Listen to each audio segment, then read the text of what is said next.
بسم آبن والدن منفس قدسن حد أملاخ أمين. فقرآن أحواتين أحاتين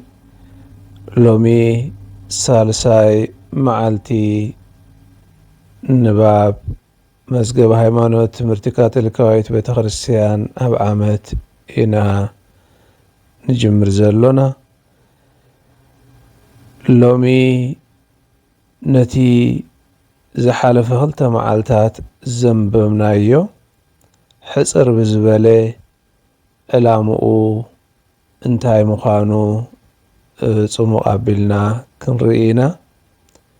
إذ مالتكا تمسرتاوي إذ نعمت ملوء كننببو تسنادينا زلنا انتاي مخانو أبز مأتوي حصر بزبالي إلامؤو أخفافلؤ تقليص سلازلو نعو بمرأي زبلت ردئت حيزنا كنقعاز زخلنا سلازخوني بار كاب قصر حادي كساب قصري إسران حمشتن زلو حصر بزبالي كنرئينا مجمريا علامؤ زمت حافزي وعلامة ودسب نزي أبهر مفلاتن مفكارن مخاني أبز عالم زي ودسب نأملاخو خفلت نأملاخو خفكر نتي زتقبلو فقرن صقان هيابن كأ ملاشيبو نخخئليو نتي قدام علامة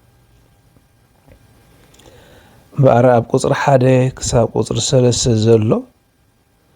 أملاخ ببهرئو فتصمن حقسني يبلن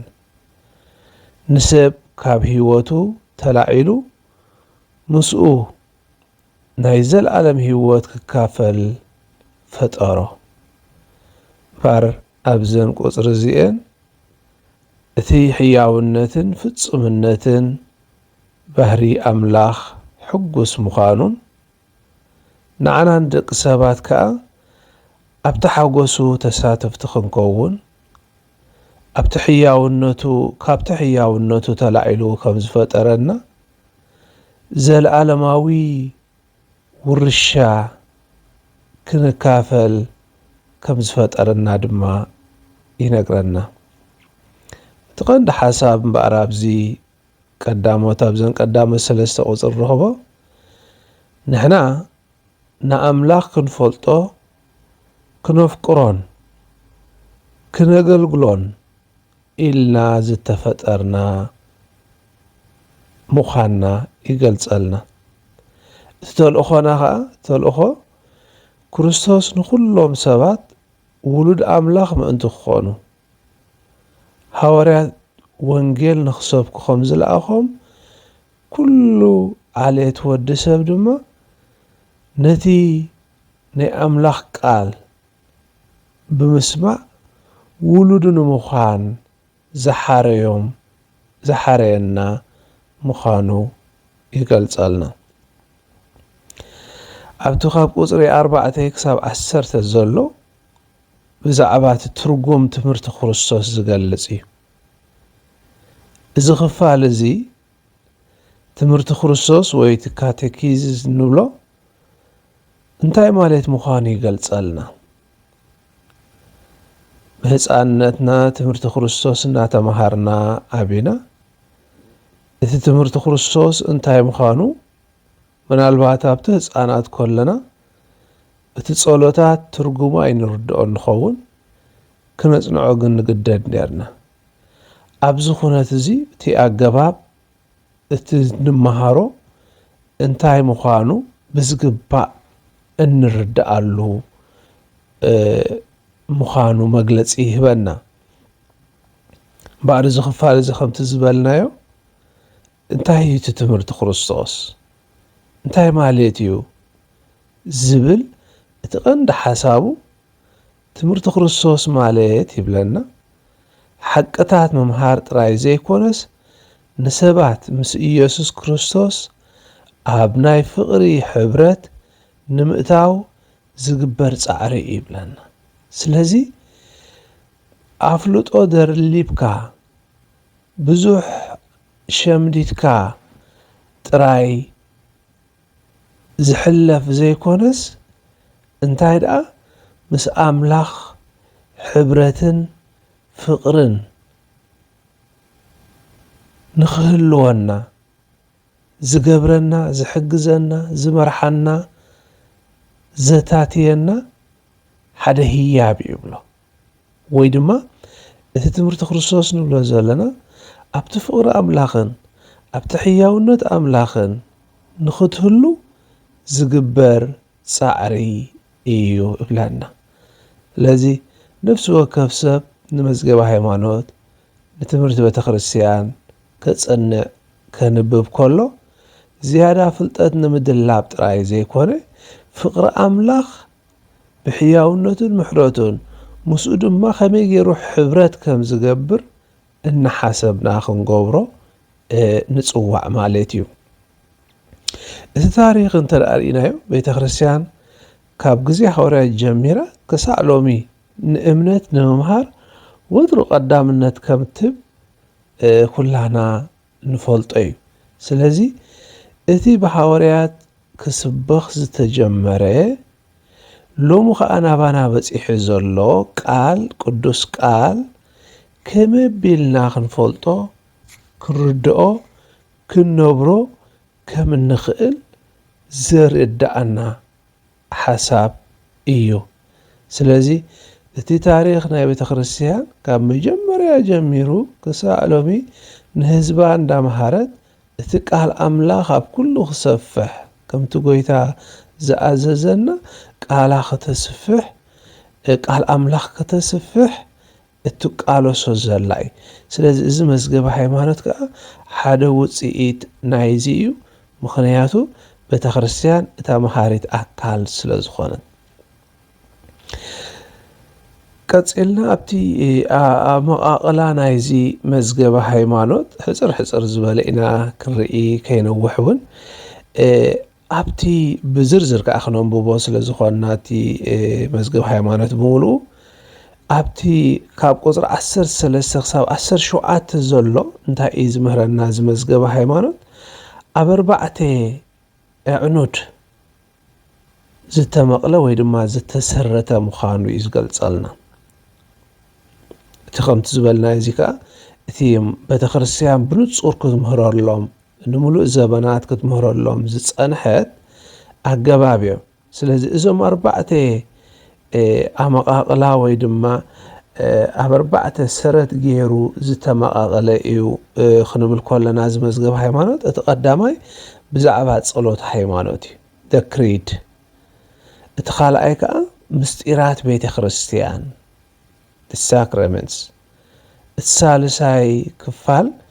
ትእዛዛት ኣምላኽ the 10 commandment። እቲ ራብዓይ ከዓ ጸሎት ኣቦና ኣብ ሰማይ ትነብር ወይ ኣቡነ ዘበሰማያት እቲ ጎይታ ዝመሃረና ጸሎት። ስለዚ እዞም 4 ንሪኦም ዘለና ኣብዚ መዝገበ ሃይማኖት ተጠቃሊሎም ዘለው ክፋላት እዮም። ተቀዳማይ ዝበልናዮ ጸሎት ሃይማኖት እቲ ክሪድ እቲ ቤተ ክርስቲያን እተኣምኖ ምስክርነት እምነት እንህበሉ ሓደ ሰብ ዝተፈላለዩ እውን ወላው ክሕደት ጸኒሑ ቤተ ክርስቲያን ክምለስ እንተደኣ ደልዩ ቤተ ክርስቲያን እተሓቶ ነገር ሓንቲ ነገር እያ እሳ ከዓ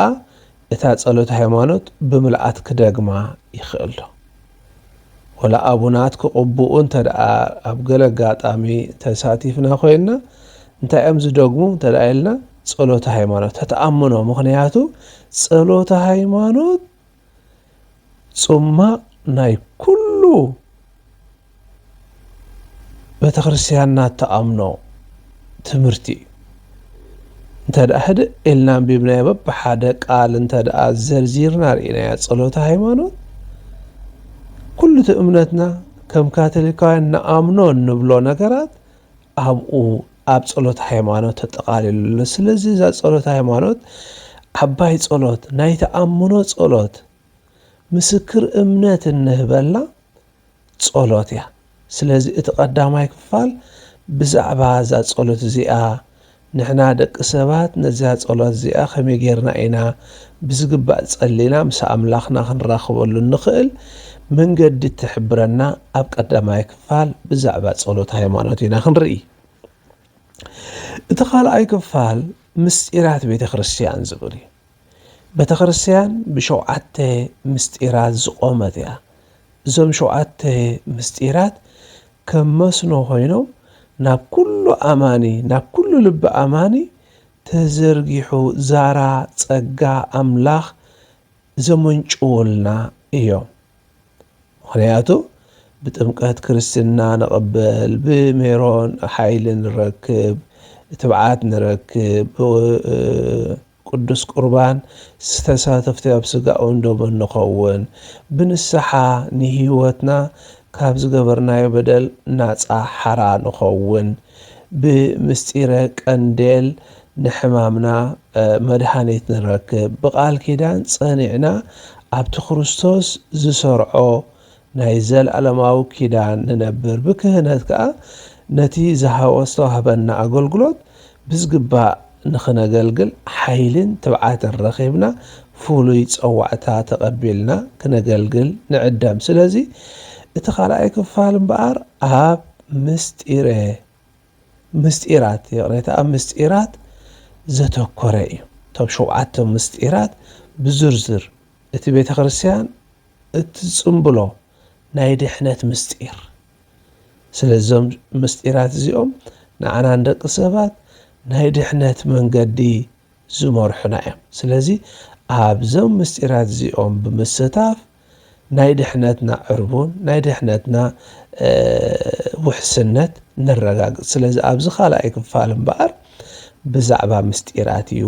ዝገልጸልና መዝገበ ሃይማኖት ሳልሳይ ዝብልናዮ ትእዛዝ ኣምላኽ ትእዛዝ እግዚኣብሔር እዚኦም 10 ትእዛዛት እግዚኣብሔር ንሙሴ ኣብ እምባ ሲናይ ዝሃቦ ንኩሉ ዓሌት ወዲ ሰብ ከዓ መምርሒ ህይወት ምስ እግዚኣብሄሩ ዘራኽብ ዝኹንኑ ዝኽልክሉ ጥራሕ ትእዛዛት ጥራሕ ዘይኮኑ እንታይ ደኣ ምስ ኣምላኽ ዘራኽቡና ትእዛዛት ምስ ኣምላኽ ውህደት ንኽህልወና ዝገብሩ ናይ እግዚኣብሔር ትእዛዛት እዮም እምበኣር እቲ ብእምነት ዝምራሕ ናብራ ወይ ተግባራት ህይወት ከመይ ዝበለ ጽባቐ ከም ዘለዎ ነዞም 10 ትእዛዛት ብምርኣይና ክርዳእ ንኽእል እምበኣር ንዕኦም እንተደኣ ተኸቲልካ ነዞም ትእዛዛት ብዝግባእ እንተደኣ ፈጺምካ እግዚኣብሔር ካባኻ ዝደልዮ እንታይ ምዃኑ ፈሊጥካ ኣለኻ ስለዚ እግዚኣብሔር በዞም ትእዛዛት ገይሩ ከም ዝበጽሓና እዞም 10 ትእዛዛት ከዓ ኣብዚ ሳልሳይ ክፋል ናይዚ መዝገበ ሃይማኖት ክንረኽቦም ኢና እቲ ራብዓይ ናይ መወዳእታን ክፋል ናይ መዝገበ ሃይማኖት ጸሎት እዩ ብዛዕባ ጸሎት ኣቦና ኣብ ሰማይ ትነብር ሐዋርያት እንታይ እዮም ኢሎሞ ደቂ መዛሙርቲ ዮሃንስ ይጽልዩ ሁሎም ይጽልዩ ነይሮም ንሕና ኸ ጸሎት እንደግዳ መሃረና ምስ በልዎ እንታይ ኢሉ ምሂሮም ኣቦና ኣብ ሰማይ ትነብር ኢልኩም ጸልዩ ኢሉ እዛ ጸሎት እዚኣ ከም ዝመሃሮም እዛ ጸሎት እዚኣ እምበኣር ብዝርዝር ኣብቲ ራብዓይ ክፋል ናይዚ መዝገበ ሃይማኖት ክንረኽባ ኢና እዛ ጸሎት እዚኣ ኩሉ እትኣቱ ጸሎት እያ መዓልታዊ ህይወትና ኣብ ቅዳሴና ኣብ ኩሉ ስርዓታት ናይ ቅዳሴ እንተርእኹማ እዛ ጸሎት እዚኣ ኣላ ስለዚ ዓባይ ጸሎት ጎይታ ዝመሃራ ጸሎት ትርጉማን እንታይ እዩ ትሕዝቶኣን ከዓ ኣብቲ ራብዓይ ክፋል ክንሪኦ ኢና ኣብቲ መወዳእታ እዚ ዓመት እዚ ክንዛዝም ከለና እንበፅሖ ኣርእስቲ ስለዚ እዞም 4 ክፋል ወይ ኣዕኑድ ናይ ንመዝገበ ሃይማኖት ትምህርቲ ካቶሊካዊት ቤተክርስቲያን ኣቂሞማ ዘለው እዮም ጸሎት ሃይማኖት ምስጢራት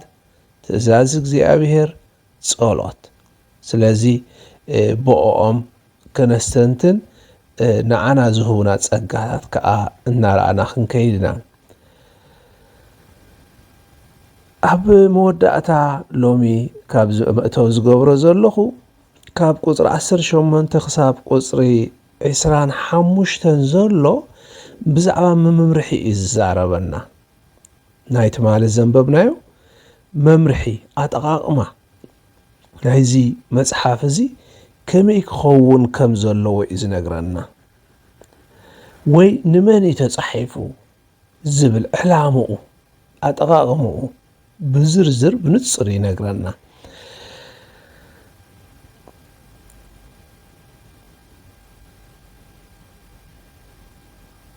እቲ መጀመርያ ብቐዳምነት ንመን እዩ ተጻሒፉ ዝብል ንጳጳሳት መምህራን እምነት ዝተዳለወ ኮይኑ ንካህናት መምህራን ሃይማኖትን ንኹሎም ምእመናን እውን ዘገልግል እዩ ስለዚ መዝገበ ሃይማኖት ነቲ ፈላልዩ ዘብል ዘይኮነ ኩሉ ኣባል ኣካል ናይታ ቤተ ክርስቲያን ካብ ኣቡናት ጀሚርካ ክሳዕቲ ዝተሓተ ዘሎ ተራ ምእመን ብሓባር ክቅደስሉ እምነቶም ክፈልጥሉ ፈሊጦም ከዓ ንኻልኦት ከመሓላልፉ ዝተዋህበ ወይ ድማ ዝተጻሕፈ መጽሓፍ እዩ ስለዚ ዕላምኡ ንምንታይ እንተደኣልና ቅድስና ናይ ነፍሲ ወከፍ ሰብ ውሑስ ክኸውን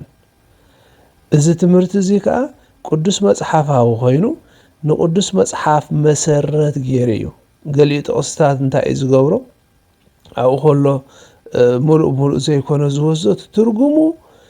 ከም ዘለዎ ወሲዱ ኣብዚ ብጽቡቕ ገሊጹ ከም ዝርዳኣና ገይሩ እውን ኣቕሪብዎ ዘሎ እዩ ስለዚ ንኽስቶን ዝተዳለወ መጽሓፍ ኢልና ንገድፎ ዘይኮነ እንታይ ደኣ ንዝተፈላለየ ንኩሉ ምእመን ዝተዋህበ እዩ ክገርመኩምሲ ነቦይ ክምስክረሉ ብውሕዱ 2 ግዜ ኣንቢብዋ ይኸውን ነዛ መጽሓፍ ርግጸኛ ሓንቲ ግዜ ከም ዘንበባ ብኸመይ የንብባ ነይሩ እንተ ነጊረኩም ይገርም እዩ ቀትሪ ኣቦይ ኣብ ጀርዲን ይሰርሕ ቀትሪ ምስ ኣተወ ቡን ክትፈልሕ ኮላ ንሱ ነታ መጽሓፍ ኣልዕላ ብልብታ መተርኣስያ ዘላ ገለ ገጻት ዝተወሰና ገጻት ከምዚ ሕጂ ንሕና ተሰሪዑልና ተመቓቒሉልና ንዓመት ሙሉእ እዚ ንኢሉ በብደረጅኡ ተዋሂቡና ዘሎ ዘይኮነስ በቃ ብገርሒ ዝኾነ እታ ዝረኸባ ፔጅ ገጻት ኣንብብ የብለላ ኣደይ ካብቲ ኣቡን እንዳፍልሐት ምስኡ ትሰምዕ ኣዝዩ ካብቲ ዘሐጎሰኒ ነገር ስለዚ እንታይ ክብል ኢለ ኩሉ ሰብ ክገብሮ ዝኽእል ምዃኑ እዩ ነፍሲ ወከፍና ነዚ ሎሚ ደኣ ተራቂቁልና እኳ ደኣ ብዝተፈላለየ መንገዲ ብድምፂ ክንሰምዖ ንኽእል ብቪድዮ ክንሪኦ ንኽእል ብኩሉ ተሰናዲልና ኣሎ ስለዚ ብሓቂ ክንተባባዕ ኢለ እዚ ሓቂ ዝነግረኩም ዘለኹ ስለዚ ንኩላህና ዝተዋህበ መጽሓፍ ምዃኑ ተረዲእና ክንጥቀመሉ ምክንያቱ እቲ ካልኣይ ምስኡ እቲ ዕላምኡ ምስ ኩሉ ዝሰማዕ ኮይኑ ክቐርብ ከም ዘለዎ እውን እዚ ሓደ ካብቲ ኣተኪሩ ዘቕርቦ መዝገበ ሃይማኖት እዩ ምክንያቱ እቲ ትምህርቲ ብዕድመ ባህሊ ኩነታት ናይቲ ዝምህር ሰብ ክሰማማዕ ከም ዘለዎ ገይሩ ክጽሓፍ ከም ዝኽእል እውን ይገልጽ እዩ ምክንያቱ ነቲ ዓብ ዕድመ ንኣብነት ናይ መንእሰያት ፍልይ ዝበለ ቅልል ብዝበለ ዩዝ ካት ዝብል ካብዚ መዝገበ ሃይማኖት ዝወፀ መጽሓፍ ኣሎ ስለምንታይ እዩ እንተደኣልና ንሱ ሕጂ ንመንእሰያት ከም ዝርድኦም ገይሩ ቀሪቡ ኣሎ ስለዚ እዚ መጽሓፍ እዚ ንኩሉ ዕድመ ዝተጻሕፈ ኮይኑ ካብኡ ተመርኪስካ ከዓ እቶም ኣቡናት ካህናት መምህራን ትምህርቲ ክርስቶስ ቅዱሳት እንታይ ክገብሩ ይኽእሉ ነቲ ዝምህርዎ ዘለዉ ዕድመ ኣካል ሕብረተሰብ ከም ኩነታቱ ክምህርዎ ከም ዝኽእል ዕላምኡ ምዃኑ እዩ ዝገልጽ እምበኣር ኣብዚ እቲ ዝዓበየ ኣብ ቁፅሪ 25 እንረኽቦ መትከል ናይ መዝገበ ሃይማኖት፣ ዕላማ ናይ መዝገበ ሃይማኖት፣ ሸቶ ናይ መዝገበ ሃይማኖት እንታይ እዩ እንተደኣይልና ናይ ኩሉ ትምህርቲ መሰረት እምነት መወዳእታ ዕላማ ፍቕሪ ምዃኑ ዝገልጽ ፍቕሪ እታ ፍቕሪ ብፍቕራ ከዓ ፍቕሪ ኣምላኽ ምዃና ዝገልጽ እዩ። ዝኾነ ዝወሃብ ትምህርቲ ንሰብ ናብ ፍቕሪ ኣምላኽን ናብ ፍቕሪ ብጻይን ክመርሖ ከም ዘለዎ ገይሩ እዩ ከዓ ቀሪቡ ዘሎ። ስለዚ እዚ መዝገበ ሃይማኖት እንታይ ዕላምኡ እንተደኣይልና ደቂ ሰባት ዕላምኦም ከፍቅሩ ምዃኑ እታ ፍቕሪ እቲኣ ከዓ ፍጽምቲ ፍቕሪ እግዚኣብሔርን ፍጽምቲ ፍቕሪ ሓውን ከተምጻእ ፍቕሪ ብጻይን ፍቕሪ ሓው ንብሎ ዝሓብ